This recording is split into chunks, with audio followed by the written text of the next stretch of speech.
¿Ya? Bueno, me dicen sí. Entonces, al ser avascular, va a tener algunas características como lo es el privilegio inmune, que esto va a ser importante, por ejemplo, en pacientes con trasplante de córnea, va a tener ausencia de tejido linfático, lo cual también juega un papel ahí.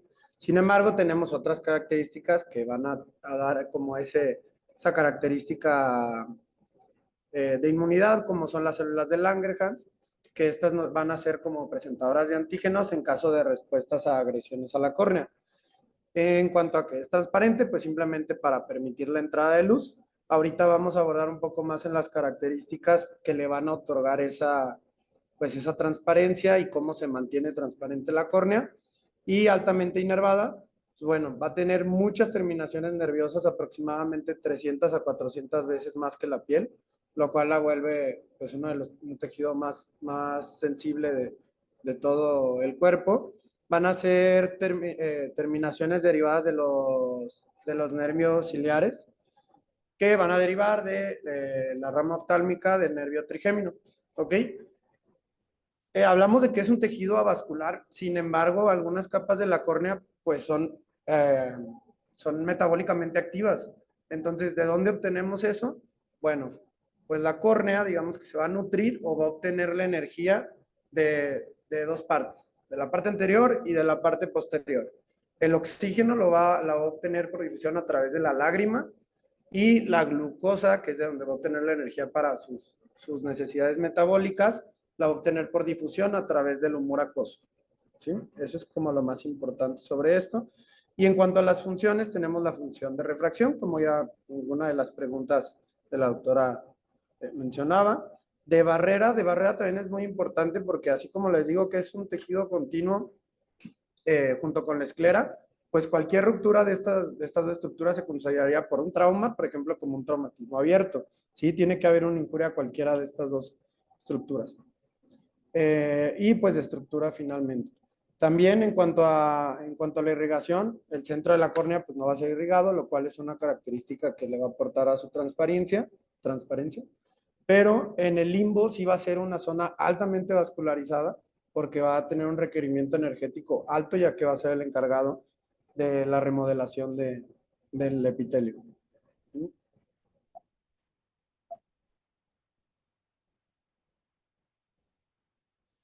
Hablando un poquito sobre la embriología, vamos a tener esta estructura que ya hemos visto varias veces, que es la vesícula del lente, el cual aquí lo importante es que pues todas las estructuras del ojo se van a derivar de diferentes líneas embrionarias. Por ejemplo, el ectodermo neural, el cual, como les comento, vamos a tener la vesícula del lente. Este se va a separar del ectodermo superficial, aquí, para formar el epitelio.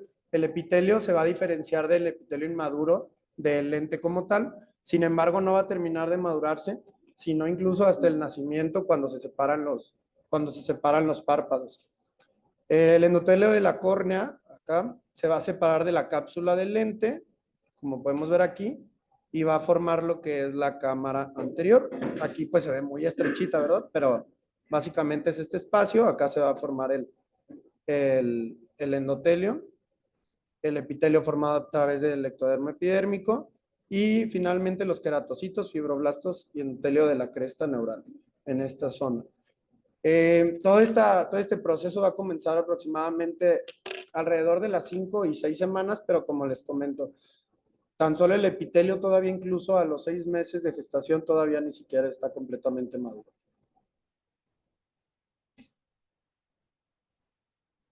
Bueno, para mí en este tema hay dos cosas, como las dos cosas más importantes, que es la función de la córnea por su estructura y luego entender cómo o de qué está compuesta cada capa para entender su función. Primero hay que hablar de las propiedades ópticas de la córnea, la cual en su parte anterior va a ser una superficie convexa y asférica. Esto quiere decir que pues, no va a ser esférica, sino que en diferentes zonas de la córnea va a haber diferente grado de curvatura. Como podemos ver aquí, la córnea va a tender a ser prolata, es decir, que va a ser más curva en el centro y más plana en la periferia, que esto también va a estar dado por, por la conformación de las capas, sobre todo el estroma, que lo vamos a hablar un poco más adelante. Ahí, por ejemplo, es muy importante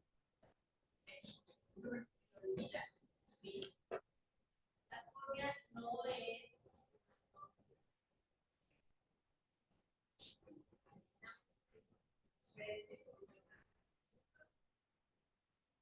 lo normal.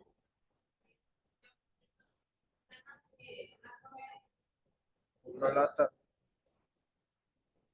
Prolata. Prolata.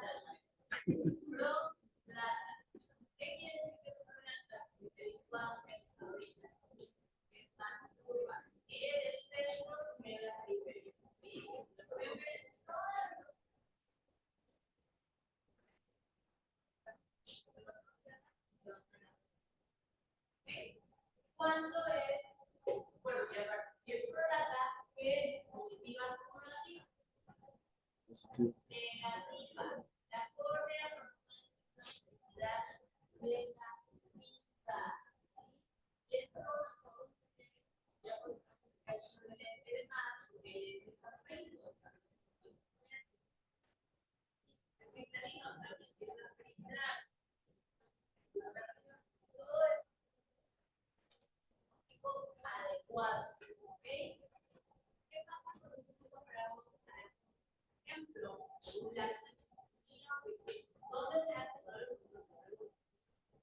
¿En qué parte de la córnea se hace una oración biótica? El centro. El centro. ¿Qué está ganando? Ya no es problema. ¿Cómo se llama? La zona positiva o negativa. Positiva. Ahí estamos cambiando la felicidad de la córnea. ¿Ok? Ahora está.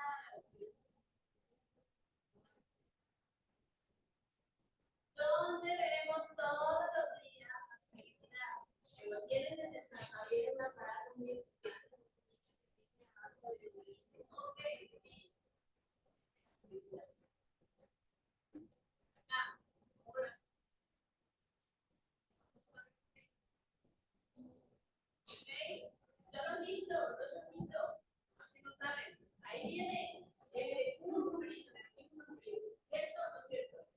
Ah, si lo vemos todo. ¿Ya está todo claro? ¿Ya sabes dónde viene la felicidad? Y así como sabes de memoria, cuánto mide la memoria, ese es otro valor. ¿Qué tipo de córnea es? ¿Cuándo? Porque en ocasiones donde va a ser hiperprolata. Y yo sé que lo valoro. Hiperprolatización.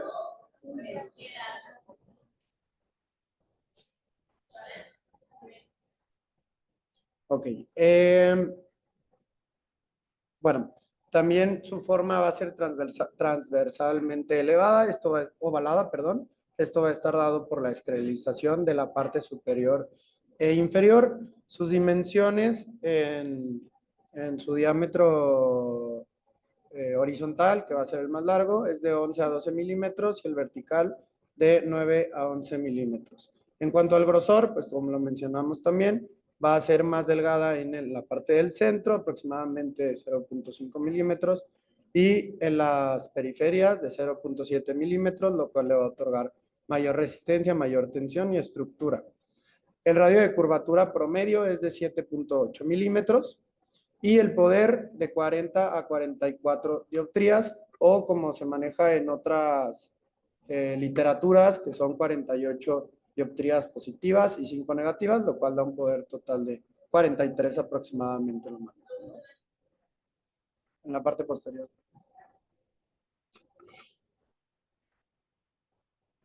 Correcto.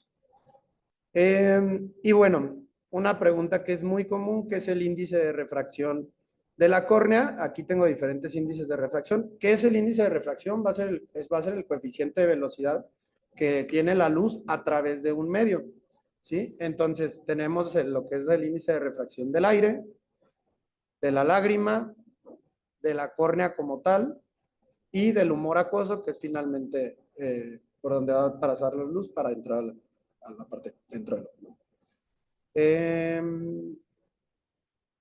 Y creo que ya. Entonces, en cuanto a la esfericidad, para entenderlo un poquito más fácil, o sea, a mí se me hizo como que sencillo pensar que esto quiere decir que los rayos que entran a través del centro de la córnea no van a reflejar en el mismo punto que los que entran en la periferia, debido a que tienen diferentes grados de curvatura. ¿Ok? Ya lo entendí un poquito mejor así, si les sirve un poco de algo. Y bueno, vamos a hablar de cada capa de la córnea, hablando un poco de su estructura y de su función al mismo tiempo para no separar tanto las cosas. Esta va a ser pues una estructura continua, va a estar formada por epitelio estratificado, no queratinizado. Esto es muy importante porque es lo que lo va a diferenciar de la piel, por ejemplo, y que le va a dar cierto grado de transparencia, aunque pues puede haber diferentes patologías que nos van a cambiar esta característica. Va a tener un grosor aproximado de 50 micras, va a tener un citoesqueleto, también conformado por uniones estrechas que conocemos como hemidesmosomas, y un privilegio inmune que ya lo comenté hace rato, que nos va a dar esta vascularidad, ¿no? También la importancia de las células de Langerhans, que también ya mencioné. Tiene diferentes células, va a estar compuesto por unas 6 capas de células aproximadamente. Vamos a tener las células basales, las células alares y las células superficiales. Ok, ahorita también las vamos a ver. Aquí les puse una tabla donde menciona las características de varias células de la córnea. Aquí lo importante, por ejemplo, también es mencionar sobre la queratina 12, la cual va a ser fundamental para su estructura y que hay patologías en las que esta se ve afectada. Cuando el gen queratina 12 está afectado, vamos a tener características como la distrofia de Meesmann, y pues la queratina va a ser el principal componente del citoesqueleto del epitelio. Aquí tenemos algunas imágenes de las células. Estas son de las 3 tipos de células: las superficiales, las alares aladas, perdón, y las basales. Aquí las vemos también, siendo la parte de arriba, como podemos ver el epitelio en un proceso de descamación y el resto de los grupos celulares, y finalmente la membrana basal. Aquí tenemos un acercamiento a una foto a lo que son estas uniones de las células que conocemos como hemidesmosomas y que van a estar pues principalmente en las células basales. En cuanto al epitelio, lo más importante, todo el tiempo estamos viendo en consulta que desepitelizaciones, cuerpos extraños, todo esto estamos dejando ahí que el lubricante repitelizante, que no hay que ponerle esteroide porque no repiteliza, todo esto que siempre estamos diciendo, pero hay que entender muy bien por qué es. La fisiología del epitelio, lo principal o lo más importante es la renovación de este mismo, ¿sí? Tenemos que las células basales son las únicas que van a ser capaces de proliferar. Es decir, a pesar de que tengamos un daño del epitelio, ¿sí? Las que van a realizar este proceso de regeneración, además de la migración limbar, van a ser las células basales, ¿sí? Que van a ir migrando poco a poco hasta la superficie de la córnea. Ahora, ¿qué nos puede provocar esta descamación del epitelio? Pues hay procesos fisiológicos, que es el parpadeo, la radiación de luz ultravioleta y la hipoxia. Pero así también pues, pueden ser traumatismos o otro tipo de injurias. Este proceso de renovación va a llevar de 7 a 14 días, y la principal teoría fue descrita por Todd y Friend, la cual es la teoría de ZXY, la cual nos menciona aquí que va a ser un proceso de migración celular a través de las criptas limbares, en donde se encuentran las palizadas de Vogt, que es donde van a estar las células madres en la zona limbar. Y estas, aquí menciona que, bueno, la letra Z, que va a ser la pérdida celular de la superficie, va a ser el resultado de la suma de la proliferación de células basales, como ya les comenté, que son las que tienen una capacidad mitótica y de migración, y el movimiento o la migración centrípeta por parte de las células madres que se encuentran en el limbo, ¿sí?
Y bueno, por lo que mencionamos, cuando tenemos una pérdida de estructura o de función del limbo corneal, se pueden dar patologías como la deficiencia de células limbares, también hablando como de cada capa de las células epiteliales, tenemos las superficiales que van a ser de 2 a 4 capas, no queratinizadas, lo cual puede cambiar también cuando tenemos, por ejemplo, una deficiencia de vitamina A, las células aladas que van a formar de 2 a 3 capas y las células basales que va a ser una sola capa de células en forma de columnas que también pues va a estar compuesto de otros diferentes compuestos, vaya, como el hialuronato, el sistema de fibronectina e integrina, proteínas proteolíticas, citoquinas y factores de crecimiento, que todos estos van a jugar un papel en la renovación del epitelio.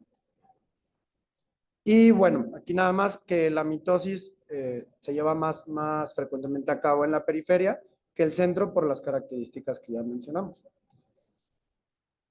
Después tenemos la membrana de Bowman, que más que una capa, se refiere como una membrana y también es como un espacio transicional del epitelio hacia el estroma. Esto se cree porque tiene pues también fibras de colágeno, principalmente tipo 1 y tipo 3, y proteoglicanos que al igual que en el estroma van a ser parte de la matriz de esta capa, un espesor de 8 a 15 micras, una función realmente desconocida, además no es regenerable en caso de una lesión. Son fibrillas, estas fibrillas de colágeno van a ser sintetizadas por los queratocitos del estroma, van a tener características diferentes, van a ser un poco más delgadas y dan apariencia de ser continuas hacia las fibrillas del estroma. Tenemos pues una imagen, ¿no? Y bueno, vamos un poco ya a hablar sobre el estroma, que va a ser el principal responsable de la estructura de la córnea, de su transparencia, va a formar un poco más del 90% del grosor del total de la córnea y su peso va a ser 70% en colágeno. Los queratocitos van a ser más o menos el 2 a 3% del volumen del estroma y tenemos también los proteoglicanos, que como les comentaba va a ser esta matriz en donde van a estar inmersos estas fibrillas de colágeno, que además los queratocitos, pues en una córnea normal o sana van a estar tranquilos y en caso de que hubiera una rotura de esta capa, se van a formar en fibroblastos o en tejido fibroso. Bueno, aquí puse dos imágenes que a mí me parecen muy buenas. La primera, pues, es un corte histológico, tenemos todo el grosor. Quiero que vean cómo cambia las fibras de colágeno de esta zona a esta zona. Esto va a ser porque su disposición va a ser diferente. En el tercio anterior del estroma van a ser oblicuas, en los 2 tercios posteriores van a ser perpendiculares, y lo tenemos representado aquí claramente en estas dos imágenes. Podemos ver en la córnea cómo tenemos una disposición oblicua en esta parte anterior y acá corren completamente perpendiculares.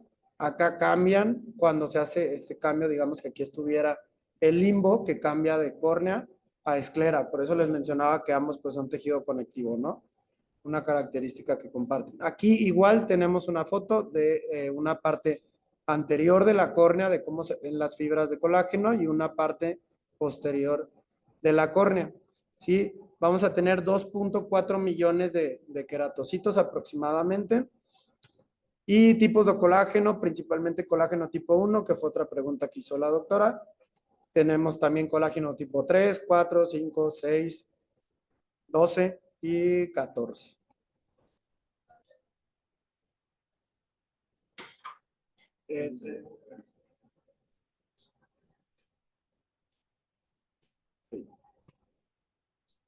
Bueno, debido a estas características que espero hayan quedado claras sobre el estroma, vamos a entender un poco sus funciones.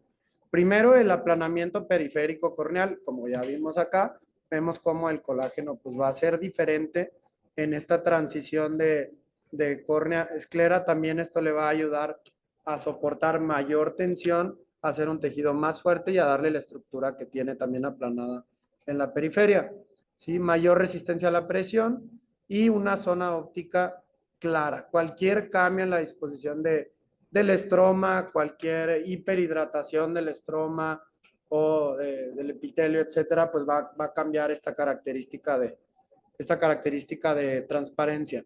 Entonces, la hidratación corneal va a estar regulada por una bomba, ¿sí? Que vamos a ver ya cuando mencionemos el endotelio, pero también va a estar influenciada por la barrera epitelial, que es pues en la parte anterior, la evaporación superficial, como puede hacer la lágrima, y la presión intraocular, y ahorita vamos a ver más o menos un poquito más específicamente cómo funciona cada una.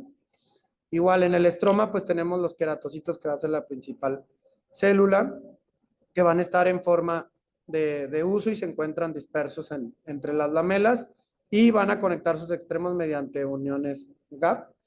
Como les mencionaba, pues en una córnea normal igual van a estar inactivos y se van a convertir en tejido fibroso y se van a encontrar entre las lamelas del estroma, como podemos ver aquí en la imagen. Esto es un queratocito, esta es la foto ampliada que va a cambiar la disposición de las lamelas de colágeno. Y bueno, esta es una foto que me pareció muy buena, donde tenemos aquí las estructuras de la córnea y cómo es el cambio del colágeno en las diferentes capas en las que se encuentra, ¿no? Tenemos aquí la membrana de Bowman, podemos ver cómo tienen un diámetro de 22 nanómetros, a diferencia de las estromales, que son un poco más gruesas, y cómo van a cambiar la disposición de las fibras, ¿no? Oblicuas y perpendiculares. Y en el endotelio, donde principalmente va a estar el colágeno tipo 4.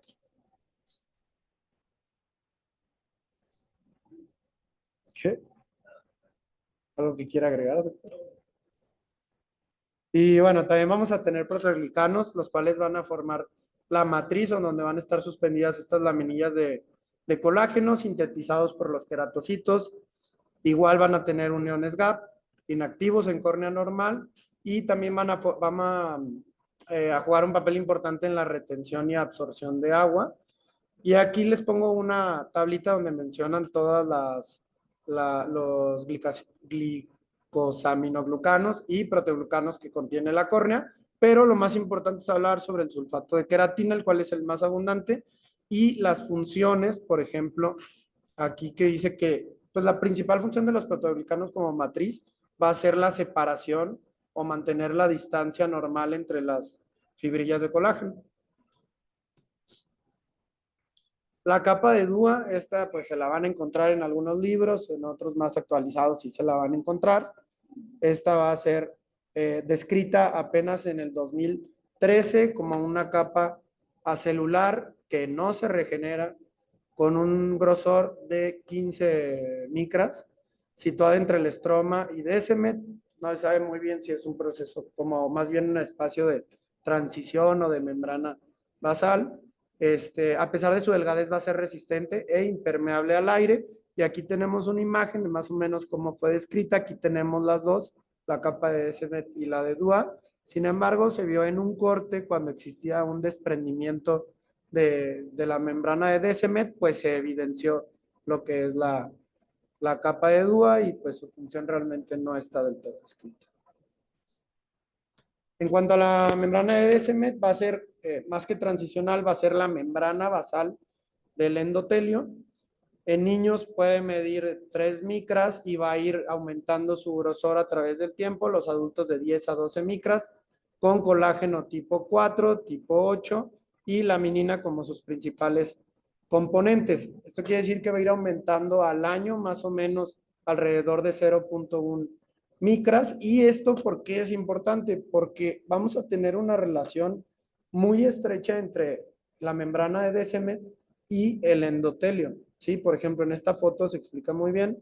Tenemos en un niño una membrana de Descemet, pues, corta o normal, y acá ya engrosada en la adultez, pero esto también va a generar que el endotelio pues también se expanda, así que crezca y también por lo tanto la distancia entre las células endoteliales.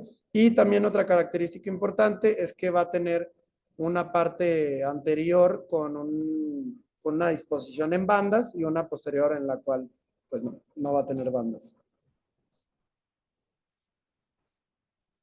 Y finalmente el endotelio. Como dijimos, lo importante es entender que el endotelio es la bomba que va a mantener la córnea deshidratada. Si esta va a ser una capa única de células en forma de mosaico, en su mayor parte van a ser en forma hexagonal. Aquí está otra de las preguntas que hizo la doctora. Tenemos la densidad de células endoteliales al inicio y al final, con un rango de pérdida de células por año de 0.6% de células, ¿no?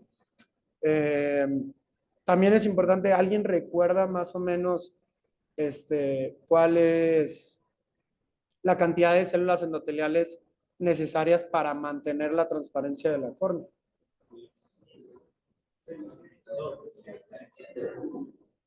De 400 a 700 densidades de células endoteliales para mantener la pues sería ya muy bajo, ¿no? Pero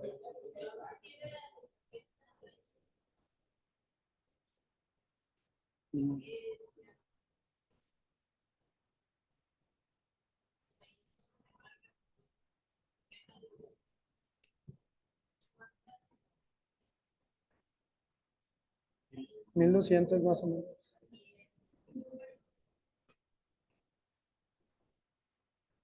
Sí, pues depende, ¿no?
Ok.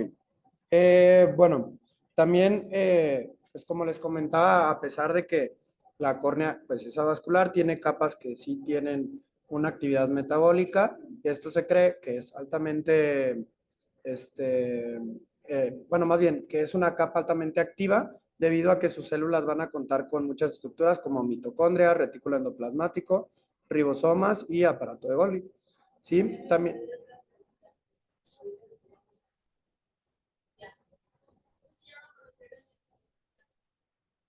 Pleomorfismo. Ah. Pero tiene variaciones de tamaño, puede ser eso viene en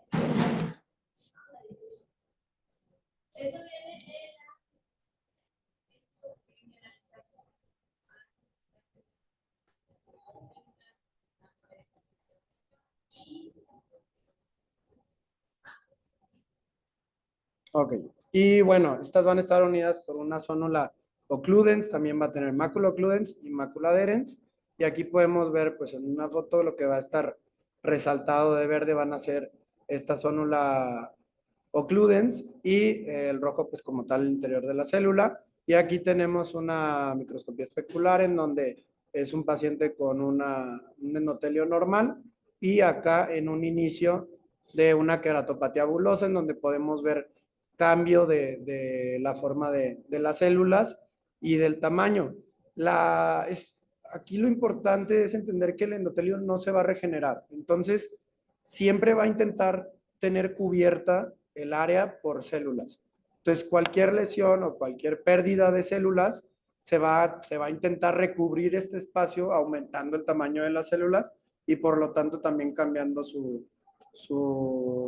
forma. ¿Sí? La hexagonalidad también es importante para permitir la correcta refracción de la luz, o sea, todo tiene como un porqué en cuanto a las células, ¿no?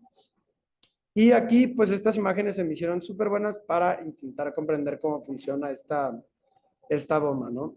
Aquí tenemos un endotelio, digamos, que va a funcionar como bomba y va a funcionar como barrera. Va a estar adherida por estas uniones GAP y también como bomba va a tener que ver con el sodio. Vamos a tener en el humor acuoso 143 mini equivalentes por litro de sodio y en el estroma 134 mini equivalentes por litro, ¿sí?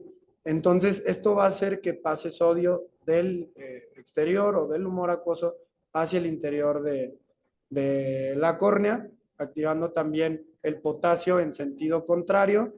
Mediante una reacción entre el dióxido de carbono y el agua, vamos a formar el bicarbonato, el cual el bicarbonato también va a salir de la córnea y este va a generar también la salida de agua, ¿no? Va a arrastrar también la salida de agua. Cualquier disfunción de esta bomba, pues va a generar un edema corneal. También es importante mencionar la presión corneal que tenemos, o sea, bueno, como la presión intraestromal o la presión intracorneal, que es de 55 milímetros de mercurio.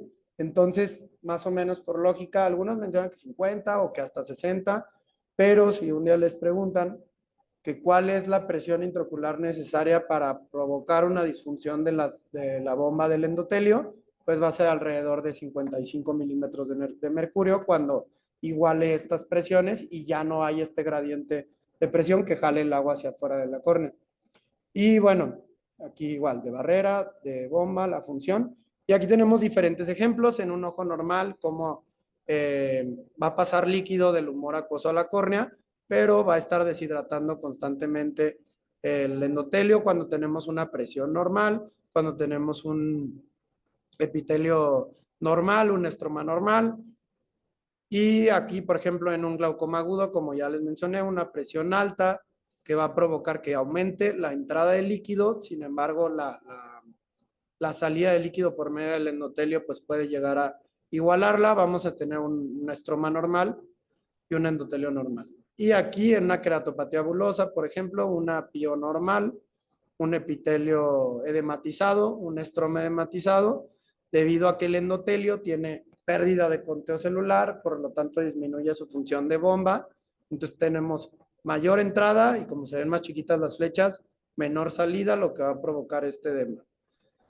Y, por ejemplo, en una tisis bulbi en el que tenemos una pérdida del tono del ojo, tenemos una pio en cero, un epitelio normal, un estroma edematizado y un endotelio normal, debido a que solamente va a haber pues algo de salida, pero ya no tenemos este flujo continuo entre ambas partes.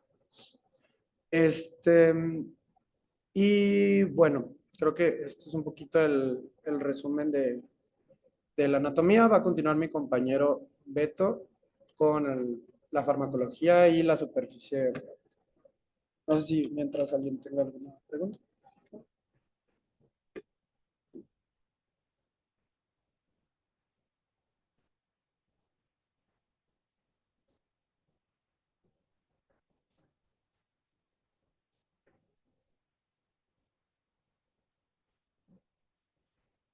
Muy bien, buenos días, compañeros. Voy a hablarles de farmacología de la córnea y superficie ocular. Muy bien. Para recordar un poquito, vamos a hablar así de términos generales de lo que es en farmacología. Pues tenemos que es el estudio de la acción de los fármacos en el organismos vivos, las sustancias terapéuticas y a través de los procesos bioquímicos que estos se generan en el cuerpo. Otra definición importante es la biodisponibilidad de los fármacos. Esto va a hablar de pues, qué tanto hace efecto el fármaco en la zona que queremos de la acción, en el tejido, qué tanto tiempo y cómo lo va a hacer, ¿sabes? Otras definiciones, estamos con la farmacodinámica, que esta nos va a hablar del estudio bioquímico y fisiológico de los fármacos, incluidos los mecanismos de acción que se van a hacer. La farmacocinética, nos va a hablar un poquito, vamos a hablar un poquito más a fondo de esto, de la absorción, la distribución, el metabolismo y la expresión de cada uno de los fármacos que usamos a través del ojito. Específicamente ahorita vamos a hablar de la córnea y la superficie, la conjuntiva. Y farmacoterapéutica es el efecto que queremos lograr en el tejido, minimizando la toxicidad, los efectos adversos y demás, ¿no? Muy bien, hablando de la farmacocinética en oftalmología, bueno, como les decía, es llegar al efecto terapéutico y cómo debe llegar su concentración suficiente. Vamos a tener como principal lo que es la absorción, la distribución, el metabolismo y la eliminación, que estas son las fases de la farmacocinética. Y hablando ya más a lo que es la aplicación tópica, se van a involucrar muchos factores, pero ahorita vamos a ir hablando de ellos. Entre estos, bueno, unos se repiten, pero hablando de lo que es la extensión y tasa de absorción en el sitio administrado, o sea, dependiendo la gota, cómo cae, el tiempo que dura, si tenemos algún problema de superficie, si tenemos más medicamentos que nos ponemos, la distribución y unión del fármaco con los tejidos, el movimiento por el flujo granel en fluidos circulantes, hablando de qué tanto parpadeamos, de que si dejamos los ojos cerrados, si nos tapamos los conductos lagrimales, la biotransformación y la expresión de este mismo, ¿no? Bien, aquí les puse esta es una imagen que nos habla de cómo va el flujo. Vamos a empezar con la absorción, que esta va a ser a través del epitelio conjuntival y corneal. A nivel ocular, la vía de absorción del fármaco se realiza por medio del epitelio y la conjuntiva. La distribución del principio activo se realiza por la absorción transconjuntival y transcorneal. Esto va a generar a nivel corneal y en el que se absorba el humor acuoso y se acumule el fármaco. Y lo va a distribuir en las estructuras intraoculares a través de la malla trabecular, hacia la uvea, hacia el humor vítreo y hacia la vía sistémica. Hablando del metabolismo del fármaco tópico, se lleva a cabo por la biotransformación enzimática y vamos a tener que la eliminación va a ser mayormente a través de los riñones y del hígado, dependiendo del medicamento, ¿no? Bien. Ahora, pues tenemos diferentes vías de administración de los medicamentos en el área de la oftalmología, ¿no? Ya como muchos, pues yo creo que ya las conocemos la mayoría, ya hemos estado presentes, o hemos aplicado algunas. Voy a mencionarlas a grandes rasgos, pero como les digo, nos vamos a enfocar más que nada en la ruta transconjuntival y transcorneal y pues de cierto modo la intrastromal. Está también la ruta intracameral, que es directamente en la cámara anterior, la ruta inyección intravítrea, que es directamente en el vitrio, y ruta subtenoniana, desde el espacio subtenoniano posterior a través de la esclerótica, va la coroides, al epitelio pigmentado de la retina y hasta el vitrio posterior. Muy bien. Y como les decía, bueno, la vía transcorneal va a empezar en la película lagrimal a través de la córnea y hasta la cámara anterior, la transconjuntival a través de la conjuntiva, esclera, uvea anterior y hacia la cámara posterior. Ahora, en vías de absorción tenemos diferentes ahora a la hora de que se aplique el medicamento tópico. Vamos a tener que en el humor acuoso a través de la retrabecular y el canal de Schlemm hacia la circulación vascular sistémica, esa va a ser una. El otro va a ser también a través del humor acuoso, pero hacia la uvea y hacia la circulación sistémica, también por ahí. La otra hablando de las otras aplicaciones en la que es el humor vitro, es a través de la barrera hematorretiniana hasta la circulación vascular sistémica. Desde el vitro a través de la hialoides también, anterior hasta la cámara posterior o viceversa. Y la del espacio subconjuntival o episcleral a la circulación linfática o vascular sistémica. Entonces ya dependiendo de dónde sea que se concentre más el medicamento, va a ser la absorción. Bueno, tenemos principalmente que en oftalmología, pues lo más común, lo más típico, pues va a ser la administración tópica, ¿no? Los colirios. En esta administración siempre vamos a buscar que la concentración se maximice para tratar lo que es el segmento anterior y tratar de minimizar lo que es la toxicidad sistémica, ¿verdad? Tratar específicamente nada más el ojito. El gradiente del fármaco va a depender, o sea, de muchas cosas, lo que les decía, desde el reservorio lagrimal, cómo está nuestro epitelio corneal, la conjuntiva, y pues ahorita vamos a ver otros factores.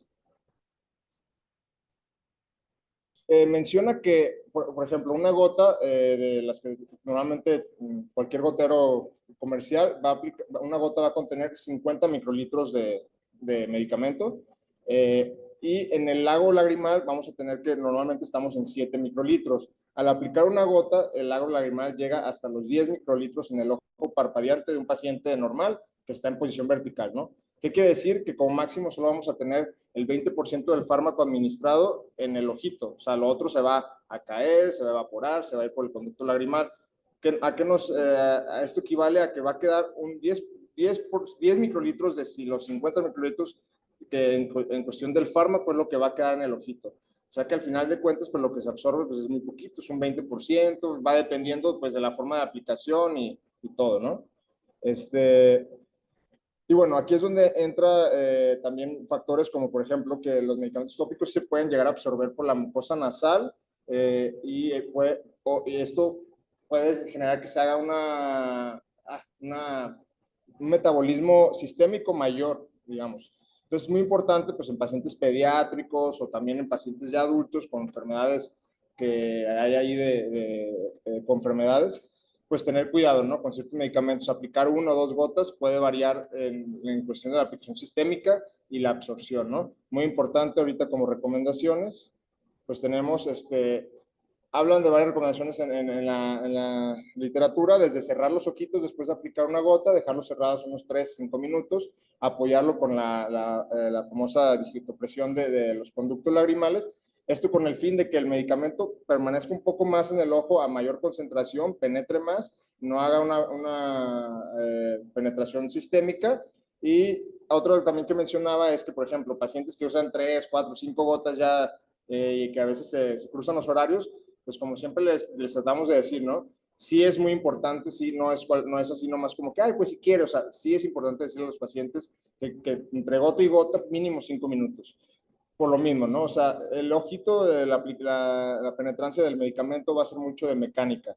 Otra de las cuestiones es que al parpadear, si parpadeamos mucho, se genera una presión negativa en el conducto lagrimal y esto va a hacer un vaciado más rápido. Es por eso que también ayuda mucho el cerrar los ojos, dejar el cerradito y pues ahora sí que apoyar apretando el ojito más, ¿no? Esto más en medicamentos que queremos que hagan mayor penetración, algunos que son un poquito más difícil o dependiendo, ¿no? O si hay un defecto epitelial, o conjuntival, ¿no? Y pues como decía, vamos a, perdón, siguiente. Se trabó. Bien, les puse esta tablita aquí también, que pues ahora sí que las características que vamos a ver y la forma en la que se va a ir absorbiendo las gotas. Tenemos que el epitelio mantiene una característica lipofílica, o sea, que permite la entrada de moléculas liposolubles, como por ejemplo los acetatos. Estos logran penetrar mucho mejor que otras gotas por la característica liposoluble, ¿no? Acetato de prednisolona, entre otros, que tienen mayor penetrancia. Ahorita vamos a hablar un poquito de, dependiendo en qué capa de la córnea es el tipo de solubilidad. Entonces, los factores que determinan la cantidad del medicamento que puede penetrar, pues son varios, ¿no? Como ya les venía mencionando, va a estar lo que es la concentración y la solubilidad del vehículo, si es liposoluble, lipofílico, la viscosidad, el pH, las formas iónicas, estéricas, el tamaño molecular de estos, la estructura y configuración bioquímica, el vehículo en el que venga el excipiente, pues, y también se menciona de los agentes tensioactivos dentro del ojito, en el epitelio. Y bueno, menciona sobre ahí, hablando un poquito más a riesgo, en el coeficiente de reparto, el fármaco ideal debe tener una afinidad lipofílica o hidrofílica, como le menciona. Esto porque la córnea, ahorita les voy a mencionar mantiene ambos, ¿no? O sea, dependiendo de la capa, en unos es uno, en otros otro, entonces tienen que tener para todo, para lograr penetrar lo más posible hasta la cámara anterior y más. El pH debe ser similar al de la película lagrimal y una estructura química adecuada basada en el tejido diana. Las partículas no iónicas son más lipófilas, como las iónicas, atraviesan la membrana de los fosfolípidos celulares con mayor facilidad. El pH, pues se mencionaba en algunas, decía que el ideal es de 7 y pues también de 7 a 7. Unos decían que 7.4, que es el normal, pero la mayoría que vi decían que el pH está en 7. Los excipientes, pues cuando se agregan un fármaco, las sustancias de alta viscosidad como la metilcelulosa o el alcohol polivinílico, estos aumentan la retención del fármaco pues ahora sí que en la superficie. Y, por ejemplo, el maleato de timolol, que la fórmula está con una goma que se llama goma Santana, que es un polisacárico aniónico soluble en agua. Y al tener el contacto con la película lagrimal, esta dosis se puede reducir una vez manteniendo los niveles terapéuticos, o sea, digamos que se mantiene durante el día haciendo su efecto mayor tiempo. Bueno, vamos a pasar al siguiente. Les puse aquí esta tablita. Aquí es donde ya les explico un poquito más. Vemos que la película lagrimal vamos a tener que es una capa hidrofílica. Después la córnea, lo que viene siendo el epitelio, vamos a tener que va a tener mayor afinidad por lo que es una capa lipofílica. Y después el estrómago es una capa hidrofílica. Y lo que es el endotelio vuelve a ser una capa lipofílica. Es aquí donde les mencionaba. Pues necesitamos tener ambas para lograr hacer la penetración correcta, ¿verdad? La conjuntiva, pues una capa hidrofílica y ya de ahí las demás, ¿no?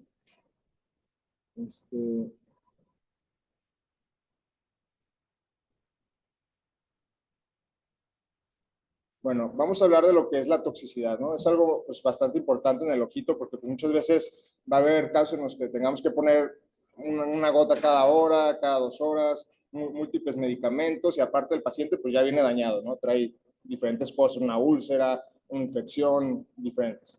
Entonces, pues vamos a referir la toxicidad es el efectos adversos del medicamento producido o los químicos ambientales, incluido el envenenamiento en el ojito. Esta puede estar influenciada por la farmacocinética o la farmacodinámica del mismo medicamento. Se menciona mucho que la toxicidad local de los fármacos tópicos es más frecuente que la sistémica, ¿no? Siempre va a ser más como que, digamos, en la córnea, en este caso, que si un efecto adverso, no sé, un problema circulatorio o algo, ¿no? Que nos genere. Y menciona mucho que va a estar mayormente mediado por la hipersensibilidad mediada de inmunoglobulina E, o sea, una reacción, digamos, de la hipersensibilidad retardada al medicamento. Después aquí esta tablita donde vemos ciertos componentes muy usados en las gotas que ponemos de medicamento, como conservantes. Está el fluoruro de salconio, el policuaternium 1, el perborato de sodio.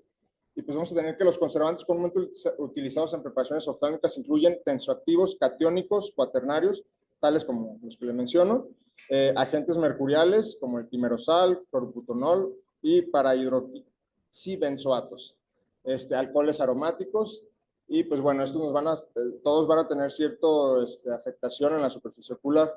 Ahorita les voy a mencionar dos de los más utilizados acá, más a profundidad, que viene siendo, por ejemplo, el cloro-benzalconio.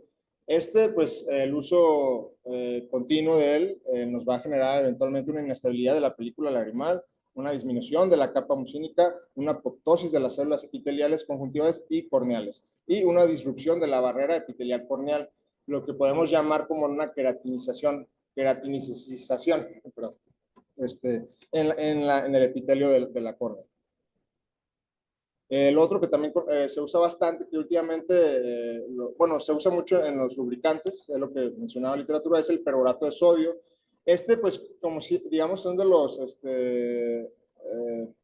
conservadores más nuevos, se puede decir, que tienen como ventaja que la idea de ellos es que a la hora del contacto con la superficie se desaparecen o se inactivan. Sin embargo, pues ya se demostró en el caso del perborato de sodio que produce mayores radicales libres, esto genera mayor oxidación de lípidos y por lo tanto disminuye la integridad de la película lagrimal, ¿no? Y bueno, como les decía, este perborato de sodio se convierte en peróxido de hidrógeno y luego se descompone en agua y oxígeno por las mismas enzimas naturales que tenemos en el ojito. Entonces es como que sí ayuda, pero al mismo tiempo pues no deja de ver cierto problema, ¿no? Que eso quiere decir que pues al final de cuentas todas las gotas, no es de que sean libres de conservadores, pues nos van a generar cierto daño a la larga, ¿no? Efectos secundarios que podemos encontrar en párpados, conjuntiva y córnea, pues aquí se los puse, igual se les voy a pasar la presentación y ya los pueden checar mejor, pero pues bueno, en párpados, conjuntiva, reacciones alérgicas, hiperemia, eritema, olfaritis, edema de conjuntiva, intolerancia a los lentes de contacto. En la córnea, pues como le decía, queratitis puntiforme, edema, formación de pseudomembrana, la queratinización, metaplasia, salvo parecido, cicatrización. Inclusive se puede llegar a empezar a perder como la parte de lo que es la anatomía de las glándulas de meigomio. También puede ver ahí lo mismo que es la queratinización. Se pierde pues, se me fue la palabra. Sí, se pierde la estabilidad del epitelio, ¿no? Le puse aquí también esas tablitas, se me hicieron interesantes, reportando casos adversos en la superficie ocular, en la córnea conjuntiva, por medicamentos, ahora sí que ya no nada más tópicos, sino sistémicos. Y pues aquí menciona varios, ¿no? Desde betabloqueadores, antihistamínicos, el ibuprofeno, retinoides, cannabinoides, opioides. Menciona en la afectación del ojo seco, como ya nos han mencionado mucho, ¿no? Los famosos antidepresivos que tienen bastante afectación en el ojito. Y también otro que hablaba mucho ahí es la queratopatía en vórtex, de las acumulaciones que hay en la córnea, que se hay por ciertos medicamentos como la miodarona, que también genera estas acumulaciones de material, ¿perdón?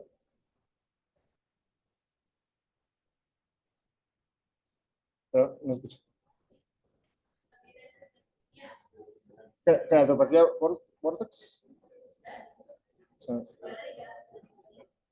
Esa. Es que no escucho bien. Muy bien. Y vamos a la siguiente. Y bueno, aquí les puse algunas imágenes. Los depósitos de amiodarona, aquí en Vortex. Esta de acá es argiriosis. Es por una acumulación de... Ay, se me fue el nombre del medicamento. Y lo que les decía acá también, la queratinización y el daño de la superficie ocular.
¿Dudas, preguntas?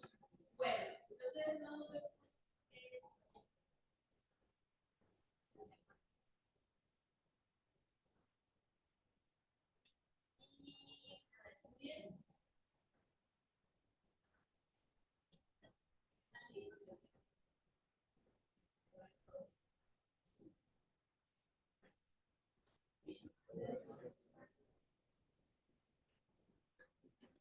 Bonito día.